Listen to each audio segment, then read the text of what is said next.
प्रभु में मेरे सभी प्रियो को मेरी ओर से जय मसीह की। मैं परमेश्वर का फिर से लाखों करोड़ों धन्यवाद देना चाहूंगा कि प्रभु के दया और अनुग्रह की वजह से मैं फिर से आज आप लोगों के सामने उपस्थित हो पाया हूं। और मैं विश्वास करता हूं कि आज के वचन के द्वारा निश्चित रूप से आप लोग बहुत आशीष पाएंगे। तो आइए हम लोग सीधे वचन की ओर चलेंगे और हम लोग आज परमेश्वर के वचन को देखेंगे।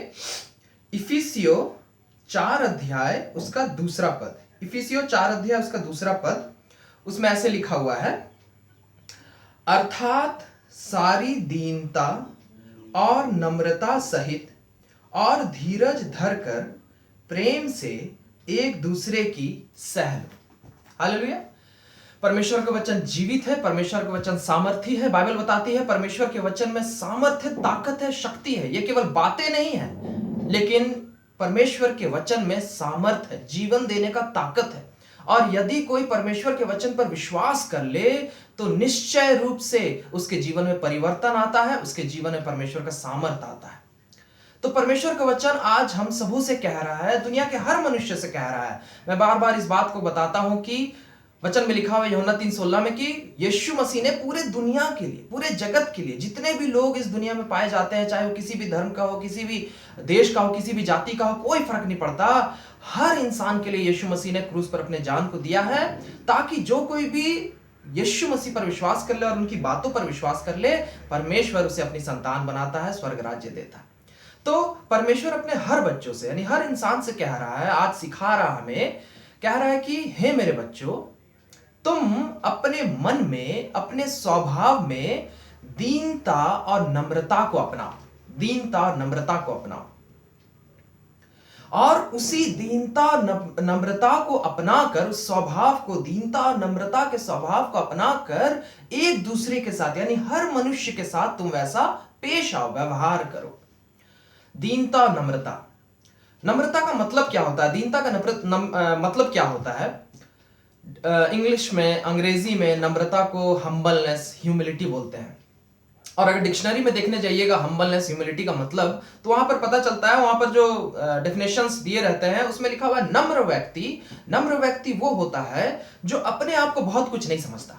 नम्र व्यक्ति वो होता है जो अपने आप को बहुत महान, बहुत बुद्धिमान, बहुत पैसा वाला, बहुत खूबसूरत, बहुत ऊंचे ओहदे का, बहुत कुछ अपने आप को नहीं समझता। हालांकि वो पैसे वाला हो सकता है, वो खूबसूरत हो सकता है, वो बुद्धिमान हो सकता है, वो पढ़ा लिखा हो सकता है, वो ऊंचे पद वाला हो सकता है, लेकिन तो भी अगर वो इंसान नम्र है तो अपने आप को बहुत कुछ नहीं समझता।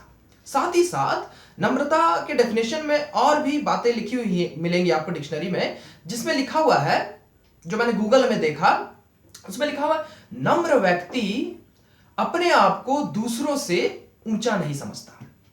नम्र व्यक्ति अपने आप को दूसरों से ऊंचा नहीं समझता और दूसरों को अपने से नीचा नहीं समझता, चाहे वो कोई भी हो। लेकिन तो भी अगर वो नम्र इंसान है तो अपने आप को दूसरों से ऊंचा या ऊपर या बड़ा नहीं समझता। और परमेश्वर आपसे और मुझसे आज कह रहा है, परमेश्वर सिखाना मांग रहा है कि मेरे बच्चे, तुम अपने स्वभाव में, तुम अपने मन में, तुम अपने जीवन में इस नम्रता के गुण को अपना लो और इसी नम्रता के साथ तुम हर इंसान के साथ पेश आओ। क्यों यीशु मसीह हमें नम्र बनने को बोल रहे हैं? क्यों यीशु मसीह हमें नम्र बनने बोल रहे हैं? इस नम्रता के स्वभाव को क्यों अपनाने बोल रहे हैं? क्योंकि बाइबल बताती है, जैसे कि अभी मैंने शुरुआत में कहा था, कि यीशु मसीह ने सारे जगत के लिए अपने जान को क्रूस पर दे दिया और क्रूस पर मर गया और उन्हें कब्र में गाड़ दिया गया, लेकिन तीसरे दिन मृतकों में से मौत को हराकर यीशु मसीह जी उठा। और वचन में लिखा हुआ, जो कोई भी यीशु मसीह पर, उनकी बातों पर विश्वास करेगा, वो उद्धार पाता है और वो परमेश्वर की संतान बन जाता है। परमेश्वर उन्हें अपनी संतान बना लेता है। यानी कि हमारा यीशु मसीह पर विश्वास करने के द्वारा हमारा और परमेश्वर के बीच में पिता और पुत्र, पिता और संतान का रिश्ता बन जाता है। परमेश्वर हमारे पिता बन जाते हैं, हम उनकी संतान बन जाते हैं। और परमेश्वर चाहते हैं कि हे मेरे बच्चे, जैसा मेरा, यानी तुम्हारे पिता का, यीशु का जैसे स्वभाव है, वैसे तुम्हारा भी स्वभाव हो। आप लोग संसार में देखते होंगे, जो माता पिता होते हैं, संसार में जो माँ बाप होते हैं और उनके बच्चे होते हैं, अक्सर आप देखेंगे कि माँ बाप के बच्चों में उनके माता या पिता के कुछ गुण, कुछ स्वभाव, कुछ आदतें मिलेंगी, दिखाई देंगी। उसी प्रकार यीशु मसीह भी चाहते हैं, क्योंकि अब तुम मुझ पर विश्वास करने के द्वारा तुम मेरी संतान हो, तो मेरे बच्चे, जो तुम्हारे पिता के अंदर स्वभाव पाया जाता है, वही स्वभाव तुम्हारे अंदर भी पाया जाना चाहिए। तभी तुम मेरी संतान कहलाओगे, तभी तुम मेरी संतान की तरह दिखोगे। तो इसलिए यीशु मसीह कह रहे हैं कि तुम नम्रता के और दीनता के स्वभाव को अपनाओ। हमारे यीशु मसीह का जो स्वभाव था वो नम्र था।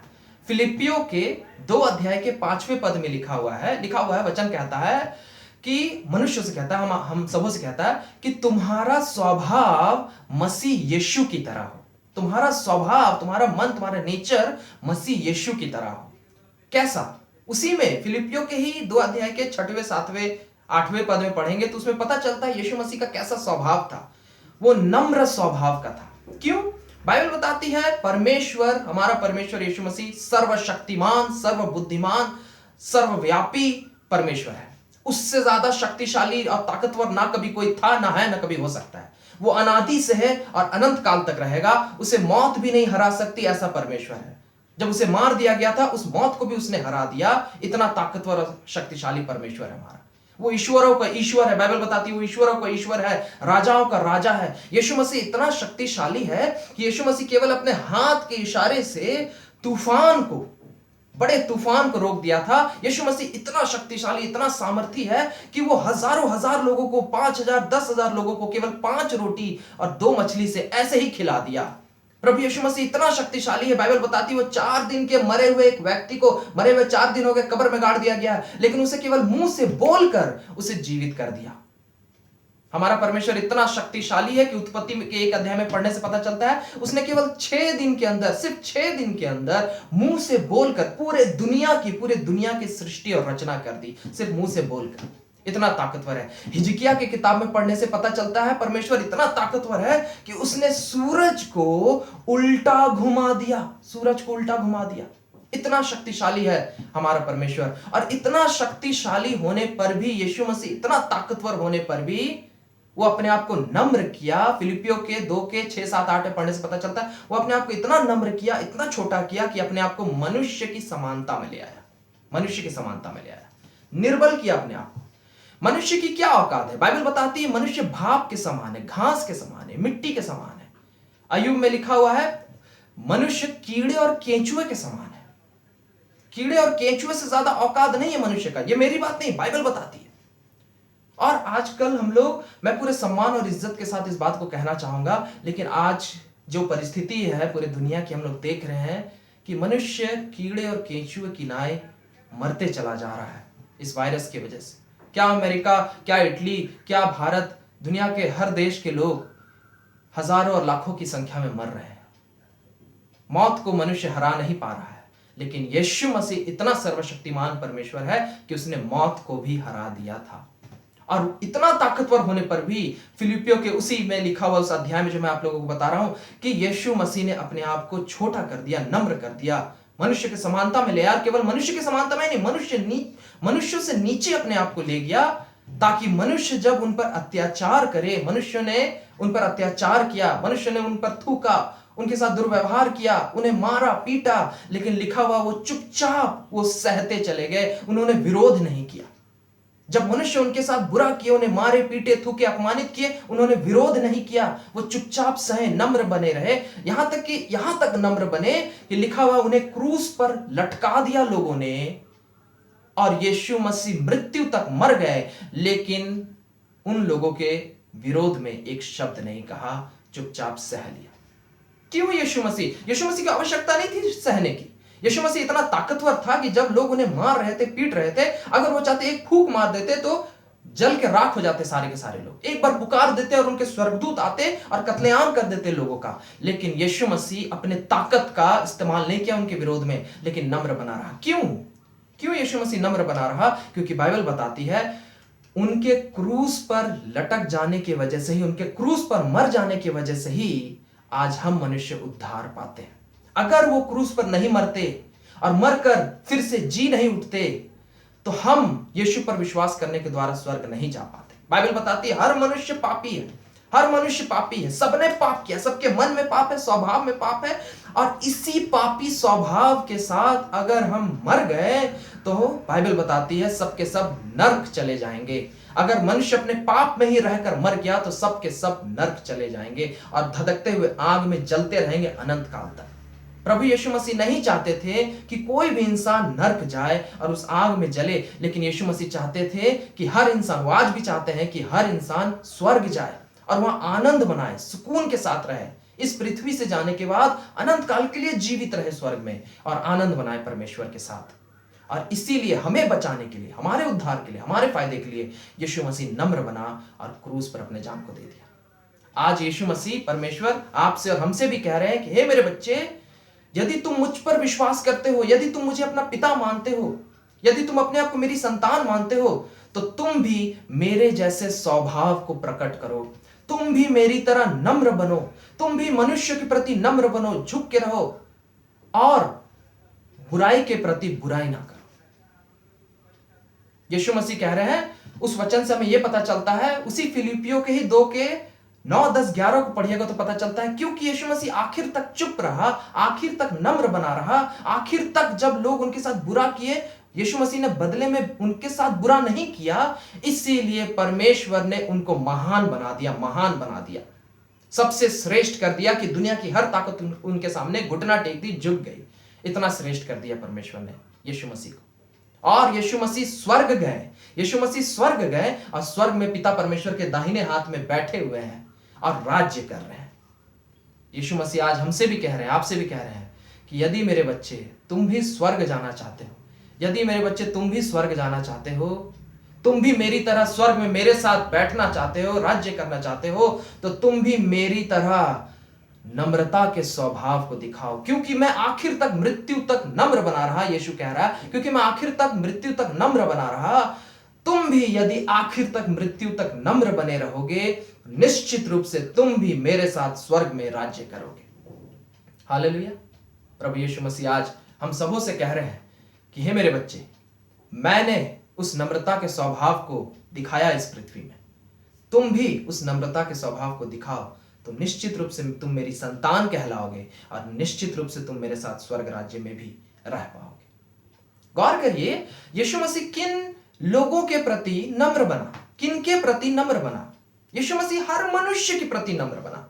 उसी फिलिप्पी अध्याय पता चलता है वो हर मनुष्य के प्रति नम्र बना, चाहे छोटा हो, बड़ा हो, कमजोर हो, ताकतवर हो, कोई भी हो। कितने ऐसे लोग थे, या सारे के सारे लोग, हर मनुष्य, कोई भी मनुष्य की औकात यीशु से ज्यादा नहीं हो सकती। कीड़े और केचुए के समान औकात है परमेश्वर के सामने हर मनुष्य की, लेकिन यीशु मसीह अपने से ऐसे छोटे और ताकतवर लोगों के सामने भी झुका और नम्र बना, जिनकी कोई औकात नहीं थी यीशु के साथ कुछ बुरा करने का। यीशु चाहते तो आराम से उन्हें खत्म कर दे सकते थे, लेकिन फिर भी यीशु मसीह अपने से छोटे लोगों के सामने भी नम्र बना। आज भी यीशु मसीह हमसे और आपसे कह रहे हैं कि तुम भी मेरे बच्चे हर मनुष्य के प्रति, क्या ऊंचा, क्या नीचा, क्या बड़ा, क्या छोटा, क्या ताकतवर, क्या कमजोर, कोई भी इंसान हो, कोई भी इंसान, तुम भी हर इंसान के प्रति नम्र बनो, दीन बनो, जैसे मैं बना। बाइबल बताती है कि लोगों ने यीशु मसीह पर थूका, लोगों ने यीशु मसीह का अपमान किया, उन्हें कोड़े पड़े, लोग उन्हें मारे, उनका अपमान किए, लेकिन बाइबल बताती है बदले में यीशु मसीह ने उनके साथ कभी बुरा नहीं किया। जब लोग उन पर थूके, बदले में यीशु मसीह उन पर नहीं थूके। जब लोग उनका अपमान किए, यीशु उनका अपमान नहीं किए। जब लोग उनको गाली दिए, यीशु मसीह बदले में उनको गाली नहीं दी। जब लोग उनके साथ बुरा व्यवहार किए, यीशु मसीह उनके साथ बदले में बुरा व्यवहार नहीं किया। लिखा हुआ है उसने बुराई के बदले में बुराई नहीं की। और आज यीशु मसीह हमसे और आपसे भी कह रहा है कि मेरे बच्चे, यदि तुम मेरी संतान हो और तुम मुझे अपना पिता मानते हो, और यदि तुम्हें स्वर्ग राज्य जाना है, अपने पिता के साथ स्वर्ग में रहना है, तो तुम्हें भी अपने पिता की तरह स्वभाव, उस पिता के, यीशु के स्वभाव को प्रकट करना होगा। और तुम भी, जब लोग तुम्हारे साथ बुरा व्यवहार करें, तो तुम भी बदले में बुरा व्यवहार ना करो। जब लोग तुम्हारा अपमान करें, तो तुम बदले में लोगों का अपमान ना करो। जब लोग तुम्हें गाली दे, तो तुम बदले में लोगों को गाली ना दो। जब लोग किसी भी तरीके से तुम्हारे साथ बुरा व्यवहार करे या बुरा करे, तो क्योंकि तुम्हारे पिता ने बुराई के बदले में बुराई नहीं किया, तो तुम भी मेरे बच्चे बुराई के बदले में बुराई नहीं करना। तभी तुम मेरी संतान कहलाओगे, तभी तुम स्वर्ग राज्य के संतान कहलाओगे। हालेलुया। एक वचन है मेरे प्रियो, मत्ती 5 अध्याय के 39 पद में, मत्ती 5 अध्याय के 39 पद में एक वचन है, बहुत ही, उस वचन को पढ़ने से मुझे लगता है जैसे कि बहुत ही कठिन वचन है वो, और उसे पालन करना बहुत कठिन है। लिखा हुआ है उस वचन में मत्ती 5:39 में कि यदि यीशु मसीह हमसे कह रहे हैं, यदि मेरे बच्चे तुम्हें कोई इंसान अगर एक गाल पे थप्पड़ मारे तो बदले में उसे थप्पड़ मत मारना, लेकिन तुम अपना दूसरा गाल भी आगे कर देना। और ये वचन सुनने से बहुत कठिन लगता है। मुझे ऐसा लगता है कि मैं ऐसी परिस्थिति फंस जाऊंगा तो शायद मैं ऐसा नहीं कर पाऊंगा। लेकिन धन्यवाद देते हैं कि यीशु मसीह ने ऐसा किया। प्रभु यीशु मसीह को लोगों ने मारा, लेकिन बदले में यीशु मसीह ने उन्हें नहीं मारा। लोगों ने यीशु का अपमान किया, बदले में यीशु ने उनका अपमान नहीं किया। और वचन क्या कह रहा है? उस वचन के आधार पर हम ये समझते हैं वो मारने पीटने की बातें नहीं कह रहा है वचन, लेकिन वचन समझाने के लिए हमसे ये कह रहा है कि यदि तुम यीशु मसीह पर विश्वास करते हो और उसकी संतान बनना चाहते हो, तो उस वचन के आधार पर यह समझ में आ रहा है कि जब लोग तुम्हारे साथ बुरा व्यवहार करे, कोई इंसान अगर तुम्हें गाली दे तो तुम भी बदले में उसे गाली मत देना। कोई अगर तुम्हारा अपमान करे तो तुम भी बदले में उसका अपमान ना करना। कोई अगर तुम्हें तुच्छ करे, छोटा करे, तो तुम भी बदले में उसे तुच्छ या छोटा मत करना। कोई अगर क्रोध में आकर, घमंड में आकर तुम्हारे साथ गलत व्यवहार करे तो तुम भी उसी की तरह क्रोध और घमंड में आकर उसके साथ बुरा व्यवहार ना करना, लेकिन तुम अपने पिता यीशु के स्वभाव को दिखाना। तुम दीन और नम्र बनना, तुम सह लेना, तुम चुप रहना। हो सके तो उसी वचन में लिखा है बुरे का सामना ना करना। हो सके तो उससे दूर हो जाओ। ऐसे लोगों से हमें संपर्क नहीं रखना चाहिए। जो बुरे लोग होते हैं या घमंडी लोग होते हैं, जो बुरा व्यवहार करते हैं, ऐसे लोगों के साथ संपर्क रखना अच्छी बात नहीं है। ऐसे लोगों से दूर रहना ही अच्छा है।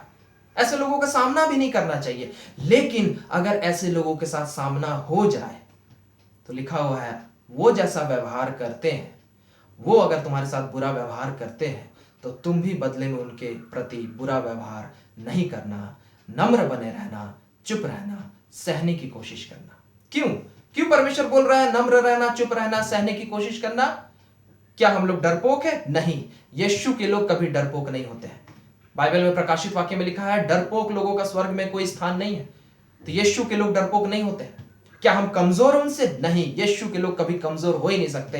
बाइबल बताती है जिसके साथ यीशु है उसके विरोध में पूरी दुनिया भी खड़ी हो जाए तो नहीं सकेगी लड़ने। तो यीशु के लोग ना ही कमजोर होते हैं, यीशु के लोग ना ही डरपोक होते हैं, और ना ही हम गलत हैं और वो सही है। क्योंकि अगर वो दुर्व्यवहार कर रहा है तो वही गलत है, वो सही हो ही नहीं सकता, नहीं तो वो दुर्व्यवहार नहीं करता। हर तरीके से हम सही हैं। लेकिन गौर करिए यीशु मसीह भी गलत नहीं था। लिखा हुआ वो निर्दोष मेमना था, उसमें कोई गलती नहीं थी, फिर भी लोगों ने उसे क्रूस पे चढ़ा दिया और वो चुपचाप सह लिया। यीशु मसीह लोगों से डरता नहीं था, वो सर्वशक्तिमान ईश्वर था, लेकिन फिर भी यीशु मसीह ने सह लिया। और यीशु मसीह उन लोगों से कमजोर नहीं था, लेकिन फिर भी यीशु मसीह ने सह लिया। क्यों? क्योंकि नम्रता एक ईश्वरीय स्वभाव होता है। नम्रता एक स्वर्गीय स्वभाव होता है।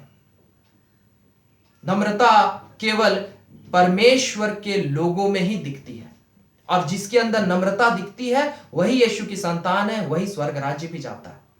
और यीशु मसीह कह रहे हैं तुम इसलिए नहीं झुको उसके सामने कि तुम कमजोर हो या डर रहे हो, लेकिन तुम इसीलिए झुको क्योंकि तुम मेरी संतान हो। तुम इस बात को साबित करो, इस बात को दिखाओ कि तुम यीशु की संतान हो और तुम यीशु के स्वभाव को दिखाते हो। और स्वर्ग राज्य में तुम्हारा अधिकार है। स्वर्ग राज्य में यीशु के दया से, उसके स्वभाव के द्वारा तुम्हारा स्वर्ग राज्य में भी अधिकार है।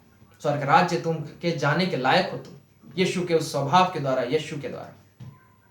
और वो व्यक्ति जो दुर्व्यवहार कर रहा है, जो आपका अपमान कर रहा है, जो आपको गाली दे रहा है, जो आपको तुच्छ कर रहा है, छोटा कर रहा है, जानते हो किसका स्वभाव दिखा रहा है? वो शैतान का स्वभाव दिखा रहा है। शैतान के अंदर होता है घमंड, शैतान के अंदर होता है दूसरों के साथ बुरा व्यवहार करना, दूसरों को गाली देना, दूसरों को छोटा करना। ये सारे स्वभाव, ये सारे गुण शैतान के होते हैं। और जानते हैं शैतान का घर किधर है? नर्क। और एक दिन उसे नर्क जाना है। और जो उसकी तरह व्यवहार करेंगे, जो उसके स्वभाव को अपनाएंगे, घमंड के और दुर्व्यवहार के, बुरा व्यवहार करना, दूसरों को बुरा भला बोलना, दूसरों को छोटा करना, शैतान के स्वभाव को जो अपनाएंगे, बाइबल बताती है वो लोग शैतान के साथ शैतानी के घर चले जाएंगे, यानी नर्क चले जाएंगे। और यीशु मसीह नहीं चाहता कि परमेश्वर के लोग, जो लोग स्वर्ग जाना चाहते हैं, जो लोग यीशु मसीह पर विश्वास करना चाहते हैं, परमेश्वर नहीं चाहता कि ऐसे लोग नर्क चले जाएं। और इसीलिए यीशु मसीह कह रहा है कि वो बुरा व्यवहार कर रहे हैं, करने दो, लेकिन तुम उनकी तरह स्वभाव ना दिखाओ। वो शैतान का स्वभाव दिखा रहे हैं, लेकिन तुम उस वक्त भी, जब वो तुम्हारे प्रति शैतान का स्वभाव दिखा रहे हैं, उस वक्त भी तुम अपने पिता, स्वर्गीय पिता यीशु का स्वभाव दिखाओ। तभी तुम साबित करोगे कि तुम यीशु की संतान हो, और तभी तुम स्वर्ग राज्य भी जा पाओगे। रहा सवाल घमंडी लोगों का, बाइबल बताती है घमंडी लोगों के साथ बहुत बुरा होगा। घमंडी लोग कौन होते हैं? घमंड जिनके अंदर घमंड होता है वो लोग कैसे होते हैं? घमंडी लोग अपने आप को बहुत कुछ समझते हैं। घमंडी लोग सोचते हैं मैं बहुत बुद्धिमान हूं, मैं बहुत पढ़ा लिखा हूं, मैं बहुत सुंदर हूं, मैं बहुत पैसे वाला हूं, मैं बहुत कुछ हूं। अपने आप को बहुत कुछ समझते हैं। एक घमंडी इंसान अपने आप को हमेशा दूसरों से ऊंचा समझता है, ऊपर समझता है। और एक घमंडी इंसान हमेशा दूसरों को अपने से नीचा समझता है। वो दूसरों को छोटा समझता है, नीचा समझता है, और अपने आप को हमेशा दूसरों से ऊपर समझता है। ऐसा होता है घमंडी इंसान। और बाइबल बताती है घमंडी लोगों के साथ बहुत बुरा होगा। नीति वचन 16 अध्याय उसके 5वें पद में लिखा हुआ है, जिनके मन में घमंड होता है, जो अपने आप को बहुत कुछ समझते हैं, जो अपने आप को दूसरों से बेहतर समझते हैं, लिखा हुआ है ऐसे लोगों से परमेश्वर घृणा करता है। घिन आती है परमेश्वर को ऐसे लोगों से। और उसी नीति वचन के 16 अध्याय के 18वें पद में लिखा हुआ है, जिनके अंदर घमंड होता है, जो अपने आप को बहुत कुछ समझते हैं, घमंड होता है जिनके अंदर, लिखा हुआ है ऐसे लोगों का विनाश हो जाएगा। नाश कर दिए जाएंगे ऐसे लोग। परमेश्वर नाश करेगा ऐसे लोगों को, कुछ नहीं रह जाएगा उनके पास। अगर वो बुद्धि का घमंड करते हैं, बुद्धि खत्म हो जाएगा, उनका नाश कर दिया जाएगा। खूबसूरती का घमंड करते हैं, खूबसूरती खत्म कर दी जाएगी उनकी। पैसे का घमंड करते हैं या किसी भी और बात का घमंड करते हैं, वो सभी चीजें नष्ट कर दी जाएंगी उनके जिंदगी से। परमेश्वर नाश कर देगा, लिखा हुआ है। नीति वचन के 29 अध्याय के 23 पद में लिखा हुआ है, जिन लोगों के मन में गर्व होता है, घमंड होता है, लिखा हुआ है ऐसे लोग अपने जिंदगी में सिर्फ नीचे नीचे और नीचे ही जाते चले जाएंगे। जिनके मन में घमंड होता है वो अपने जिंदगी में कभी ऊपर नहीं जाएंगे, कभी ऊपर नहीं जाएंगे। वो जिंदगी भर जब तक पृथ्वी में है वो सिर्फ नीचे नीचे नीचे ही जाएंगे, और घमंड के साथ ही अगर मर गए तो नरक भी चले जाएंगे। परमेश्वर कह रहा है, परमेश्वर भला परमेश्वर है।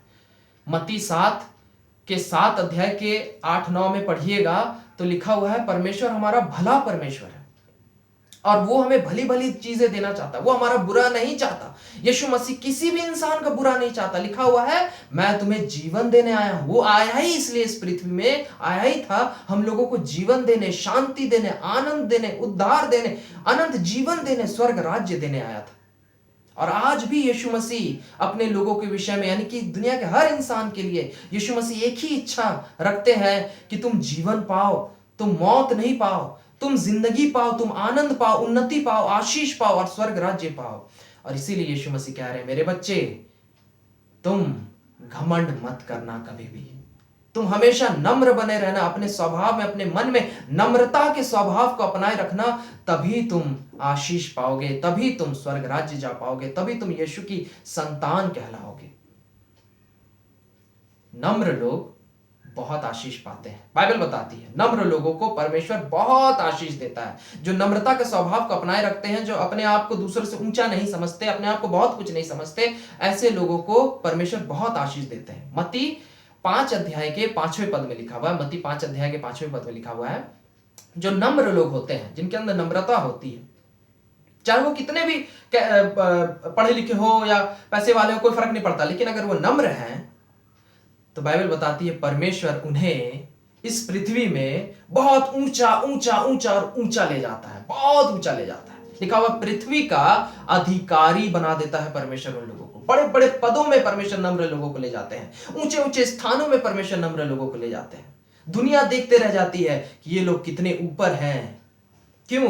क्योंकि वो लोग नम्र होते हैं और परमेश्वर उन्हें उठाता है। बाइबल बताती है भजन संहिता 149 के 4 पद में लिखा हुआ है, जिन लोगों के अंदर नम्रता होती है, दीनता होती है, परमेश्वर उनसे बहुत प्रसन्न होता है, खुश होता है। और लिखा हुआ है परमेश्वर उन्हें शोभायमान करता है। शोभायमान करने का मतलब क्या? उनके जीवन को महान बनाता है, उन्हें महान बनाता है। बाइबल में परमेश्वर का वादा है कि अगर तुम नम्रता के स्वभाव को, यीशु के स्वभाव को अपनाओगे तो मैं परमेश्वर तुम्हें शोभायमान करूंगा, महान बनाऊंगा। इस पृथ्वी में भी तुम्हें महान बनाऊंगा और इस पृथ्वी के बाद स्वर्ग राज्य भी दूंगा। याकूब के 4 अध्याय के 10वें पद में लिखा हुआ है, जो नम्र लोग होते हैं, जो अपने मन में अपने स्वभाव में यीशु के नम्रता को अपनाए रखते हैं, लिखा हुआ परमेश्वर उनसे बहुत खुश होता है और उन्हें शिरोमणि बनाएगा। उन्हें शिरोमणि बनाएगा, कहने का मतलब जैसे हीरा। हीरा एक ऐसा पत्थर है जो सबसे कीमती पत्थर है, पृथ्वी का सबसे कीमती पत्थर है, बहुत ही कीमती पत्थर है हीरा। और परमेश्वर कह रहा है जैसा हीरा मूल्यवान होता है, वैसे ही यदि तुम नम्र बने रहोगे तो मैं यीशु तुम्हें, तुम्हारे जीवन को मूल्यवान बना दूंगा, बहुत महान बना दूंगा, बहुत ही बहुमूल्य जीवन मैं तुम्हें दूंगा, इस पृथ्वी में भी दूंगा और स्वर्ग राज्य में भी दूंगा। लेकिन यह तभी संभव होगा मेरे प्रियो, जब हम लोग यीशु मसीह के उस नम्रता के और दीनता के स्वभाव को अपनाएंगे। नम्रता और दीनता किसके प्रति? हर मनुष्य के प्रति। क्या ऊंचा, क्या छोटा, क्या पैसे वाला, क्या गरीब, क्या पढ़ा लिखा, क्या अनपढ़, हर इंसान के प्रति यीशु मसीह नम्र बने रहे। और हमें भी हर इंसान के प्रति नम्र बने रहना बहुत जरूरी है। अपने आप को हम कभी भी बहुत कुछ ना समझे और कभी भी अपने आप को दूसरों से ऊंचा या ऊपर ना समझे। उल्टा फिलिपियों के ही 2 अध्याय की 3 पद में लिखा हुआ है कि तुम हमेशा दूसरों को अपने से बेहतर समझना, दूसरों को अपने से ज्यादा इज्जत देना, दूसरों को अपने से ऊंचा समझना, चाहे वो कोई भी हो, लेकिन दूसरों का इज्जत करना और नम्र बने रहना। और तभी परमेश्वर कहता है कि मैं तुम्हें महान बनाऊंगा, मैं तुम्हें जीवन में बहुत ऊपर ले जाऊंगा और तुम्हें स्वर्ग राज्य भी दूंगा। रहा सवाल ऐसे लोगों का जो हमारे साथ बुरा व्यवहार करते हैं या हमारा अपमान करते हैं या हमारा ठट्ठा उड़ाते हैं या हमें छोटा करते हैं, नीचा करते हैं, हमें उनके साथ उनके जैसा व्यवहार करने की कोई आवश्यकता नहीं है और हमें कोई अधिकार भी नहीं है। बाइबल हमें अधिकार नहीं देता कि कोई अगर हमारे साथ बुरा व्यवहार करे तो हम भी उनके साथ बुरा व्यवहार करें, ऐसा बाइबल हमें अधिकार नहीं देता। हम उनसे कट जा सकते हैं, हम उनसे दूर रह सकते हैं, हम उनसे संपर्क नहीं बना सकते हैं, लेकिन हम उनके साथ दुर्व्यवहार नहीं कर सकते। उनका न्याय परमेश्वर करेगा, उनका न्याय बाइबल बताती है, उनका न्याय परमेश्वर करेगा। वो अपने घमंड की वजह से खुद ही भोगेंगे, लेकिन हमें किसी के साथ भी दुर्व्यवहार करने का कोई अधिकार नहीं, हमें किसी को छोटा करने का कोई अधिकार नहीं है। हमें यीशु मसीह की तरह नम्र बने रहना जरूरी है। जब हम यीशु मसीह की तरह नम्र बने रहते हैं तो परमेश्वर हमसे खुश होते हैं और हम इस बात को साबित करते हैं कि हम यीशु के लोग हैं और परमेश्वर हमें आशीष देता है बदले में और स्वर्ग राज्य भी देता है। इसलिए आइए मेरे प्रियो, हम लोग परमेश्वर के इस शिक्षा को ग्रहण करें और यीशु मसीह के नम्रता को अपनाएं। आइए हम लोग प्रार्थना करें। धन्यवाद देते हैं प्रभु यीशु मसीह आपके अपार दया और अनुग्रह प्रेम के लिए। हाँ प्रभु, सचमुच आज फिर से आप अपने बच्चों को, हम सबों को, दुनिया के हर इंसान से आप प्रेम करते हैं और दुनिया के हर इंसान के लिए आप भला चाहते हैं। लेकिन बहुत जरूरी है प्रभु कि हमें अगर आपसे आशीष चाहिए, हम अगर आपकी संतान कहलाना चाहते हैं, स्वर्ग राज्य जाना चाहते हैं, पृथ्वी में भी अगर हम आशीष पाना चाहते हैं, तो हमें आपके स्वभाव को अपनाना होगा, आपके दीनता नम्रता के स्वभाव को अपनाना होगा। हमें हर इंसान के प्रति दीन और नम्र बने रहना होगा। हाँ प्रभु, अनुग्रह कीजिए मैं अपने आप को और खास करके आज आपके बच्चे लोग, जो लोग सुन रहे हैं आपके इस वचन को, इन सब पर दया कीजिए। हम सब के हर पापों और गुनाहों के लिए हमें क्षमा कीजिए, अपने लहू से धोइए, शुद्ध पवित्र कीजिए। और आज इसी वक्त प्रभु आप ऐसी दया कीजिए कि हमारे हृदय में, हमारे मन में, हमारे स्वभाव में आप अपने संपूर्ण नम्रता के गुण को दीजिए और हम सबों को नम्र बनाइए। अनुग्रह कीजिए आपके ये सारे बच्चे लोग प्रभु आज जो आपके वचन को सुन रहे हैं, ये लोग नम्र बन सके यीशु मसीह आपकी तरह। और जैसे आपने एक नम्र जीवन जिया, हर इंसान के प्रति आप नम्र और दीन बने रहे, ये लोग भी हर इंसान के प्रति नम्र और दीन बने रह सके पिता, ताकि नम्रता और दीनता के द्वारा प्रभु यीशु मसीह आप इन लोगों को बहुत आशीष दे, इन लोगों को जीवन में बहुत ऊपर ले जाए, बहुत ऊपर ले जाए, महान बनाए, बहुमूल्य जीवन दे और स्वर्ग राज्य भी दे। प्रभु ऐसी दया कीजिए। धन्यवाद देते हैं प्रभु यीशु मसीह के नाम से मांगते हैं, आमीन। Praise the Lord. मैं विश्वास करता हूं मेरे प्रियो कि परमेश्वर निश्चित रूप से आज हमें बहुत आशीष दिया है, हमें अपने नम्रता के स्वभाव से भरा है और वो भरता चला जाएगा। और हमें इस पृथ्वी में भी आप लोगों को, जो लोग आप लोग वचन सुन रहे हैं, आप लोगों को परमेश्वर इस पृथ्वी में बहुत ऊपर ले जाएगा, महान बनाएगा और स्वर्ग राज्य भी देगा। मैं विश्वास करता हूं। Praise the Lord. परमेश्वर को लाखों करोड़ों धन्यवाद हो आज के इस वचन के लिए। और मैं फिर अगले हफ्ते परमेश्वर के एक नए वचन के साथ आप लोगों के सामने उपस्थित होऊंगा और मैं विश्वास करता हूं कि फिर से हम सब फिर से आशीष पाएंगे, बहुत बहुत आशीष पाएंगे। तब तक के लिए मैं आप लोगों से विदा लेता हूं। जय मसीह की। Praise the Lord.